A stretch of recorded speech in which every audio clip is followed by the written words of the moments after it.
Question है, सर्वप्रथम किसने वैज्ञानिक आधार पर द्रव का परमाणु सिद्धांत प्रस्तुत किया था? तो द्रव का परमाणु सिद्धांत जो है वह सबसे पहले किसके द्वारा दिया गया था? डाल्टन के द्वारा दिया गया था।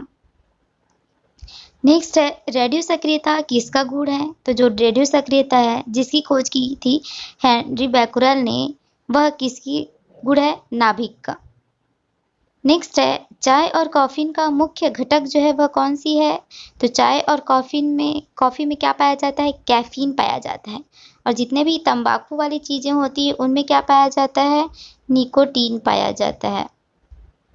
और सिगरेट को जलाने वाली जो लाइटर होती है उसमें कौन सी गैस पाई जाती है? ब्यूटेन पाया जाता है।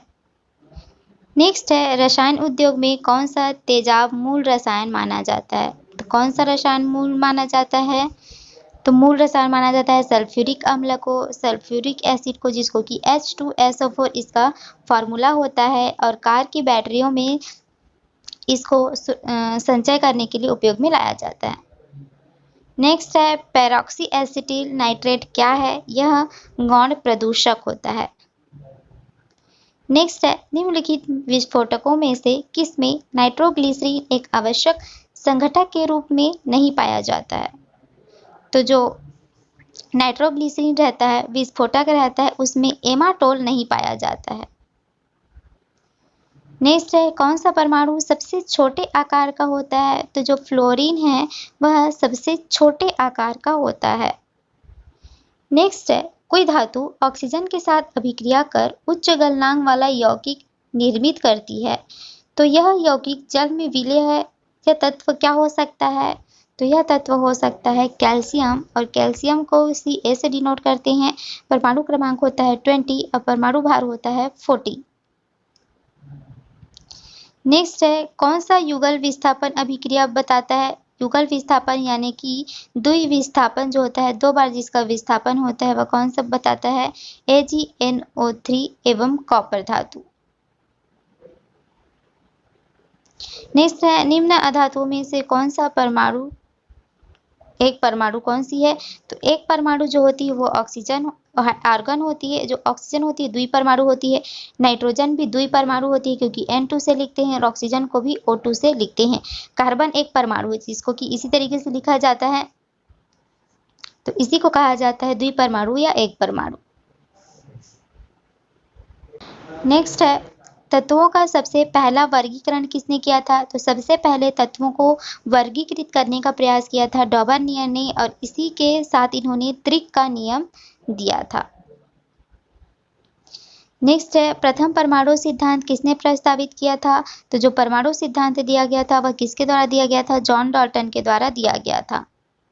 नेक्स्ट है, धातु से अधातु में इलेक्ट्रॉन के स्थानांतरण से बने यौगिक को क्या कहते हैं? तो धातु से अधातु में जब इलेक्ट्रॉनों के स्थानांतरण से जो यौगिक बनता है उसको कहा जाता है यानिक यौगिक।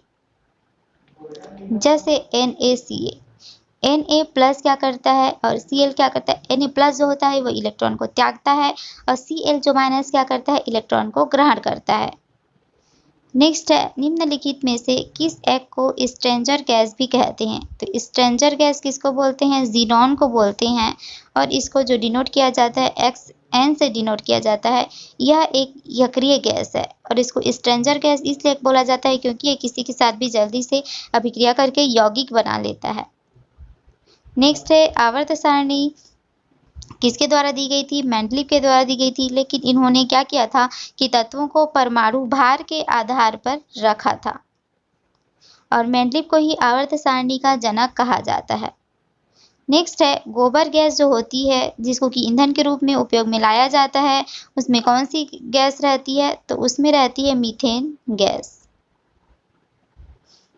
नेक्स्ट है, जल में घुलनशील भस्म क्या होते हैं? तो जल में घुलनशील जो भस्म होते हैं वे क्षार होते हैं। नेक्स्ट है तेलों के हाइड्रोजनीकरण में जो उत्प्रेरक उपयोग में लाई जाती है वह कौन सी होती है? तो जब तेलों का हाइड्रोजनीकरण किया जाता है तो उस समय उत्प्रेरक के रूप में उपयोग में लाया जाता है निकील। उत्प्रेरक क्या होते हैं? उत्प्रेरक किसी भी अभिक्रिया की दर को या तो बढ़ा सकते हैं या घटा सकते हैं। तो उत्प्रेरक कितने होते हैं? 2 प्रकार के होते हैं। एक होता है ऋणात्मक उत्प्रेरक और दूसरा होता है धनात्मक उत्प्रेरक। तो जो ऋणात्मक उत्प्रेरक होता है वो क्या करता है? किसी भी अभिक्रिया की दर को क्या करता है? वो घटा देता है। और जो धनात्मक उत्प्रेरक होते हैं वो क्या होते हैं? अभिक्रिया की दर को बढ़ा देते हैं। नेक्स्ट है पदार्थ की चौथी अवस्था कौन सी होती है? तो पदार्थ की जो चौथी अवस्था है वो प्लाज्मा अवस्था है। वो जेली टाइप की होती है ये अवस्था। और 3 कौन सी है? ठोस, द्रव और गैस 3 अवस्था है। बाकी जो चौथी अवस्था पाई जाती है वह कौन सी होती है? प्लाज्मा अवस्था होती है, जो कि एक जेली की तरह दिखाई पड़ती है होती है। नेक्स्ट है सौर सेल को बनाने में किस तत्व का प्रयोग किया जाता है? जो सोलर प्लेट्स बनाए होते हैं, सोलर सेल बनाए हुए होते हैं, उनमें किस तत्व का उपयोग किया जाता है? सिलिकॉन का उपयोग किया जाता है। सिलिकॉन क्या होता है? एक अर्धचालक होता है। नेक्स्ट क्वेश्चन है निम्नलिखित में से किसे हंसने वाली गैस कहा जाता है?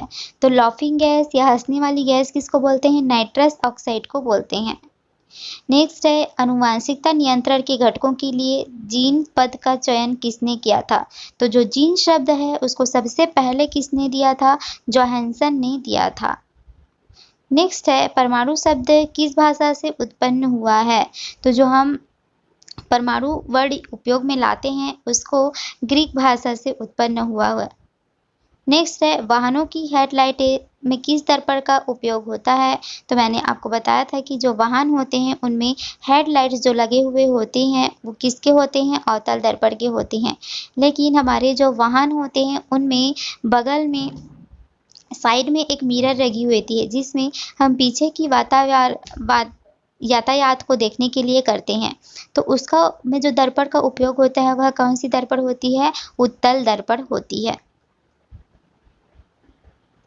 नेक्स्ट है ऊर्जा के सभी रूप में अंतः स्रोत किसे माना जाता है? तो माना जाता है सूर्य को। और पृथ्वी पर जो सबसे बड़ा ऊर्जा का स्रोत है वह है सूर्य। देखिए फ्रेंड्स, अगर वीडियो आपको पसंद आ रहा है तो वीडियो को लाइक कर दीजिए और अपने दोस्तों के साथ भी शेयर कर दीजिए। नेक्स्ट क्वेश्चन है सीसा और टीन की मिश्र धातु को क्या बोलते हैं? तो जो सोल्डर होता है वह सीसा और टीन का बना हुआ होता है। नेक्स्ट है प्रत्येक आवर्त का अंतिम सदस्य क्या होता है? तो इस तरीके से आवर्त होती हैं और टोटल कितने आवर्त होते हैं? हमारे आवर्त सारणी में 7 आवर्त होते हैं और कितने समूह होते हैं? 18 समूह होते हैं। मान लो ये 18th है और ये फर्स्ट है। तो 18th में कौन सी गैसें होती है? अक्रिय गैस होती है, निष्क्रिय गैस होती है। और फर्स्ट में कौन सी धातु होती है? क्षार धातु। और दूसरी में क्षारीय मृता धातु। तो आवर्तक ये हो गया आवर्त। आवर्तक का पहला जो सदस्य होता है वह क्षार धातु का होता है और आखिरी जो सदस्य होता है वो किसका होता है?